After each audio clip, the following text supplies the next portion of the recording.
now we are going to see next exercise 13.3. Okay, let's see question number 1. It is given. I have given the PDF form in the question, so I am just solving the question over here. See, one sphere and a cylinder is given. It is said in the question that this sphere is melted and recast into a shape of cylinder, and what is the height of the cylinder, that we have to find out. So the data as given is written here. The radius of this sphere is 4.2 centimeter, and the radius of cylinder is 6 centimeter. Height we don't know, that we have to find out. Now here this sphere is melted and recast into the cylinder, so the volume of sphere is equal to the volume of a cylinder. So we write volume of sphere is equal to volume of cylinder. Now we are using the formula volume of sphere and volume of cylinder. In that you can see pi is common, so we can cancel the pi. The rest of the formula we will put the values of the terms. See, R1 cube, so R1 is 4.2, so we will write 4.2 3 times, and same way here we substitute the value for cylinder. Now this 6 into 6 will go to other side in denominator, so that will gives you the value of h, that is 2.74 centimeter. So the height of the cylinder will be 2.74 centimeter. Now come to the next question, question number 2. Here 4 spheres are given. Sphere having radius 6 centimeter, 8 centimeter and 10 centimeter are melted and joined together, and they form a single sphere of bigger size. And for that sphere we have to find out the radius. Understood the question? Yes. So the volume of this fourth sphere is equal to the total volume of sphere 1, sphere 2 and sphere 3. So we will write the formula for sphere 1, sphere 2 and sphere 3. As their radius is different, we will denote their radius by R1, R2 and R3, and for R4, that is the radius of the fourth sphere, we have to find out. Now we can take common this 4 by 3 pi. So we will take 4 by 3 pi common, and that will be cancelled from other side of equal to. Now we are having only R4 cube is equal to R1 cube plus R2 cube plus R3 cube, and substituting the values over here, we have R4 equal to 12 centimeter. Yes friend. Now see question number 4. In question number 4 it is said a well has been dug and the earth comes out, is formed a embankment around the well. So we have to find out the height of this embankment. Understood? So this is the portion of embankment and this is the well in the center. Okay. Now if you see the embankment, so it is actually a ring part, because in the middle part there is nothing, that is the well. So we have to find out this ring part, volume of this ring part, means the earth taken out from this well is spread over this ring part. Okay. So for that ring part it is said the embankment, the width of the embankment is 4 meter. Okay. And the radius of the well is 1.5 meter. So 1.5 plus 4 meter. So the whole radius of this outer plus inner circular part is 5.5 meter. We have to find out the height of this ring shape embankment. Understood? So first of all we have to find out the volume for this ring shape embankment, and volume for that is volume of outer part and volume of inner part. From that volume of outer part and volume of inner part, if we minus, then we will get the volume of ring part. So this is the volume of cylinder for outer part and volume of cylinder for inner part. This is capital R and small r, and rest of the terms are same, so we can take common. By applying the method and by substituting the value, we can have a volume of embankment, that is 88 H. H is missing, that we have to find out. In the next part, we have to find out the actual volume of the actual volume of the well. So the volume of the well that is in shape of cylinder, we will apply the formula of volume of cylinder and substituting the value, we will have the value of the cylinder, volume of the cylinder 99. Now the volume of embankment is equal to the volume of well itself. So now this 88 goes to other side. By solving it, we have h equal to, that is height of the embankment, equal to 1.1. Now let's see question number 6. How many silver coins of 1.75 centimeter in diameter and thickness 2 millimeter must be melted to form a cube of dimension 5.5 centimeter, 10 centimeter and 3.5 centimeter. Here we are having two shapes. One is this silver coin. You remember all the coins are in the shape of cylinder. So the first shape is of cylinder and second shape it is directly given cuboid. Okay friends? Yes. But there is a problem. Which problem I am talking about? See the data is given for the coin. That is, one data is given in centimeter and another data is given in millimeter. So first of all we have to convert this millimeter into centimeter by dividing it with 10. Understood? So 2 millimeter divided by 10 will give you 0.2 centimeter. Understood friend? Yes. Now we write all the data over here.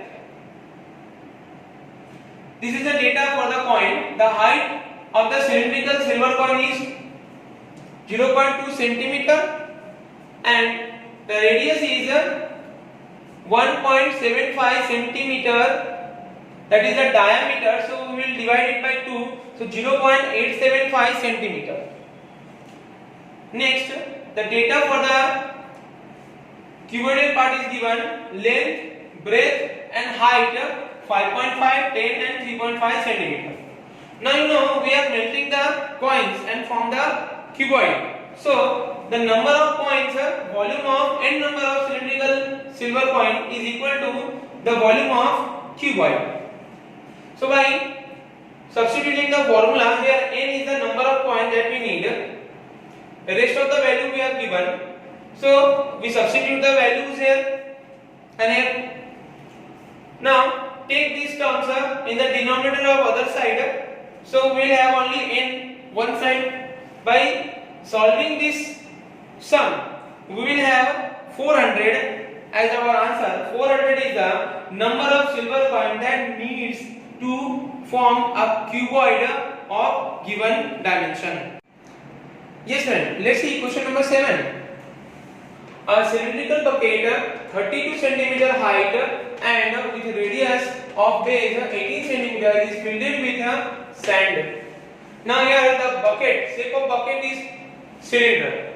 Yes, remember. This bucket is emptied on the ground and a conical heap of sand is formed. If the height of this conical heap is 24 cm, find the radius and slant height of the heap. So friends, you can see here two shapes is given. One is cylinder and one is cone. The sand inside the cylindrical bucket is put on the ground and form a conical shape. So the volume of the sand contained in the cylinder is equal to the volume of the sand form the heap. Understood friend? So here the volume of both the shape is same. By this concept we have to solve the question. But first of all we have to see the figure and the terms that is given in the question. So this is the shape of bucket and this is the shape of heap. Yes, for bucket radius is given, height is given.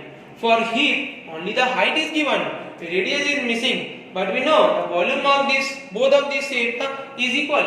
So rather than data first, height of the cylindrical bucket, that is H1, is 32 cm. Radius of the cylindrical bucket, that is R1, that is 18 cm.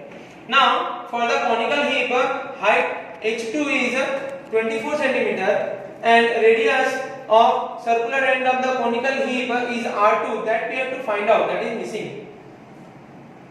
Now we know the volume of the sand in the conical bucket is equal to the volume of the sand in the conical heap. Yes. Putting the value for cylinder, we know pi r square h. Here we take r1 and h1 because this is for bucket. And for cone, volume of cone is 1/3 pi r square h. Here we take r2 and h2 because they are the details of cone. Substitute the values, we will have the value of r, that is 36 centimeter. Now we have seen in the formula lectures that we can convert radius or height or slant height, any of these if missing, then we can find it out by using Pythagoras rule. So by using that rule, height is equal to slant height is equal to height of radius and radius square and height square. So by solving this, we will have our slant height 12 under root 13 centimeter. So the radius and slant height of the heap are 36 centimeter and 12 into root 13 centimeter respectively. Yes friends, let's see another very interesting question. It is a very tricky question, sir. You must pay attention on it. Question number 8 of 13.3. See how the question says, what the question says. Water in the canal 6 meter wide and 1.5 meter deep is flowing with a speed of 10 km per hour. How much area it will irrigate in 30 minutes? If 8 centimeter standing water is needed. See, by reading the question, you have no idea how to solve it. But whenever the question is based on any kind of liquid or gases or melting what is given, so we can know that the question is based on volume. Here we have given a canal. This canal is in the shape of cuboid. Understood? Yes. And water from this canal is sprayed over a field. This field is also in the shape of cuboid, but here the height of water is 8 centimeter only. Understood, friend? And we have to find out the area of this field. Very good. So first of all, we have to convert this speed into length. Yes, this speed we converted into length.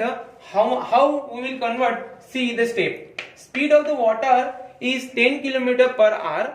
So by multiplying it with 1000 and divided by 60, we convert this kilometer per hour into meter per minute. Yes. Now by reading this, we can say in 60 minutes the distance covered is 1000 meter, 10,000 meter. Yes. And for 30 minutes the distance covered is half of this 10,000, that is 5,000, because here time is taking half, so the distance covered will also be half. Yes. Now there are two cuboid, as I told. Canal is also in the shape of cuboid and the field is also in the shape of cuboid. So the data we will write here. Length, breadth, height for canal, that is the length of the canal is 5000 meter, breadth is 6 meter and height is 1.5 meter. And for field, length and breadth is not given, only the height is given, that is 8 centimeter. Dividing it by 100, we will have 0.8 meter. Now the water, the volume of water in the canal is equal to the volume of the water in the field. Yes, the volume of the water in the canal, that means the volume of cuboid, and same here for field, volume of cuboid. So we substitute the values for both canal and field. So here we don't have length and breadth. This height will go to other side in divide. By solving this question, this part, we will have the area of field. How this area comes? Because length into breadth is the area of the field. Yes. So we will have this. So the area irrigated in 30 minutes will be this.